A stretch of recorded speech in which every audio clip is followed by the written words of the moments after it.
Welcome back to Toyota Sports Talk. We continue our coverage of getting you ready for the upcoming Tokyo Summer Olympics, and we're joined now by Bethesda native Andrew Wilson. He is qualified in two events in swimming, the 100-meter breaststroke and the 200-meter breaststroke. Joining us now, Andrew, really appreciate your time. Yeah, thanks for having me on. So how does it feel? You had the dream, you had all the hopes and the dreams leading up to this, and now that the moment's here, it's sinking in. You're an Olympian, my guy. Yeah, I mean, it's still hard to really process. I'm kind of at a loss for words, and I guess still in a little bit of shock. Every day it sets in a little bit more, but I mean, it's just, even if it's your dream, it's just not something that you ever really can expect. But I'm obviously just so happy. You have an amazing story learning about you. You weren't supposed to be here in a sense. Coming out of high school, you weren't even recruited. You went D3 to Emory. You probably couldn't make the Emory team right away in your freshman year. And here you are as an Olympian. How in the world did this happen? I mean, honestly, I don't really know. But I think, all the credit goes to the people that were around me. That's how I ended up here. The coaching staff at Emory is incredible. The coaching staff that I've really dealt with for my whole career has been fantastic. The people that have surrounded me, the upperclassmen when I was young at Emory and kind of learning the ropes have just really shown me, what it meant to be an Emory swimmer and what it meant to be a competitive swimmer in general and how to work hard and just keep trying to better yourself. Does it make it that much sweeter? I mean, you made history, first D3 swimmer to make the Olympics. You weren't recruited. You missed out on the Olympics 4 years ago in heartbreaking fashion, and all that hard work, all the blood, sweat, and tears. And you're going now, not one, but two events. Yeah. I mean, I think obviously, proving people wrong is always a great motivator. So I think, I love when people tell me I can't do something because it just makes me even more motivated to go and do it. But yeah, I mean, to be going in two events is incredible. And like I said, I mean, it's something I could only have dreamed of. And now I'm living it, which is just kind of hard to believe. So you're born and raised in Bethesda, Montgomery County guy, went to boarding school in Massachusetts for high school. Then you went to Emory, but obviously kind of DC and the DMV laid that foundation, that competitive spirit, that competitive fire. I look at all these swimmers from the DMV that are heading over to Tokyo. What is in the water here? I am amazed at how many DMV swimmers are Olympians now. Yeah, I mean, it's crazy. It's just one of the most, competitive swimming environments in the country. Starting with Summer League, I'm sure, a lot of the people watching have done Summer League as a kid, and they know kind of how seriously everyone takes it and how fun that is. And I think people just, get hooked on it then. And once you get hooked on the sport, it's hard to let it go. Dropping time is addicting. And so I think when kids get a taste of that, they just want more. And that, drives everyone to be better. I mean, how much do you know Katie, and how much do you know Andrew? And, Tori, I know is a little younger, but have you kind of talked a little bit about these other DC swimmers and going to Tokyo? Yeah. I mean, Katie, I've known for a while now. She trained in a group at Nation's Capital that I'll swim with sometimes when I'm at home. So, I've been running into her on deck for a while. I knew her brother, Michael, when I was swimming over the summers with him. Andrew's, again, I've run into him in the past. We've been on a couple of national team trips together now. So he's a great guy. I mean, he's an awesome friend. We'll always say hi, root for each other at meets. Tori, I don't know yet, but, I'm looking forward to getting to know another DC area native, at Tokyo this summer.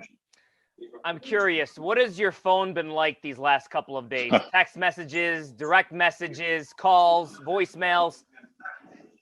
Yeah, I mean, it's been crazy. I think especially after the 100, it was almost hard to use. My phone was pretty much just broken with how many notifications I was getting, which is it's just so incredible that, the people who have reached out to support me. And it's just wild to think that there are that many people who have been kind of following what I'm doing and cheering from from wherever they are. Personally, I deleted Instagram for during the meet, and only reinstalled it today once I was done. And when I'm at the pool, I always turn my phone on airplane mode, just to kind of limit distractions and stay focused and in the moment. And I think that's been really helpful. So yeah, I'm playing catch up though after all that. Andrew, you've made your dream. You're going to the Olympics. You're going to be Olympian. What's next? Are you at peace, or are you greedy and you want more? You want this gold? Yeah, I mean, I think for Team USA, the goal is never just to make the Olympics. It's to medal at the Olympics. I think I'm very aware of the history that's come before me in terms of how, dominant the US has been at that meet in the past. And I really want to carry on that tradition. I think all of us take pride in that at USA Swimming. We think of ourselves as the best team in the world, and I think we're all ready to go prove it. So definitely still hungry for some stuff there. Andrew, how hard is it going to be to kind of recalibrate? Because you're going to Hawaii, you're going to have camp, and you're going to get ready for Tokyo, but you're coming off such a high. Is it going to be hard to kind of readjust and refocus here? Yes and no. I think obviously this is a higher high than I've ever had before, but a lot of what we do in the U.S. and the way that we swim in the U.S. and compete kind of prepares us for this. In college, NCAA's is usually about kind of the same amount of time after conferences as the games are after trials. And so that's like a schedule that a lot of people in the US are used to, of, getting up for one meet and then, refocusing and taking on the next. And so I think it's kind of the same sort of deal here. And I have faith that my coaches are going to get me ready. I know that they're going to have us ready to go. I mean, it's, like I said, you look at the past and how well the US has done at the Olympics, like there's no reason to believe that I wouldn't be ready to go. So I know you have plans in the fall to go to London, correct? Oxford. Yeah. Oxford, yeah, right. So do you feel like, is this your last ride? Are you going to hang up the swimming trunks? Is this going to be it for you, or are you where are you at with that? Yeah, I mean, this is my plan was to go through this summer and then, retire the high level international competitions. It's hard to think I'll be out of the water totally. But yeah, I mean, this was it for trials and things like that. So it's awesome to end on as high a note as you can. I love a good underdog story. How have you embraced that role all your life?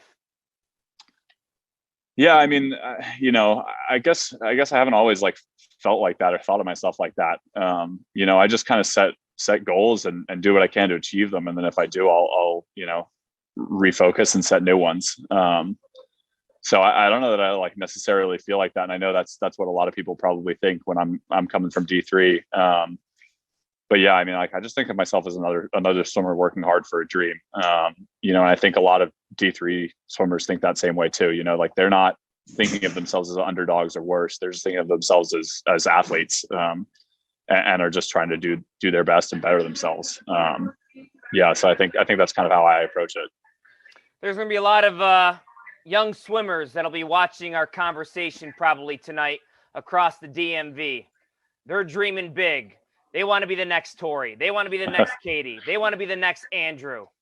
What do you want to tell them? What is your message? I would say don't forget to have fun with it. I think it's easy sometimes to get caught up in everything that's going on, and kind of forget the reason why everyone plays sports, which is because they're awesome.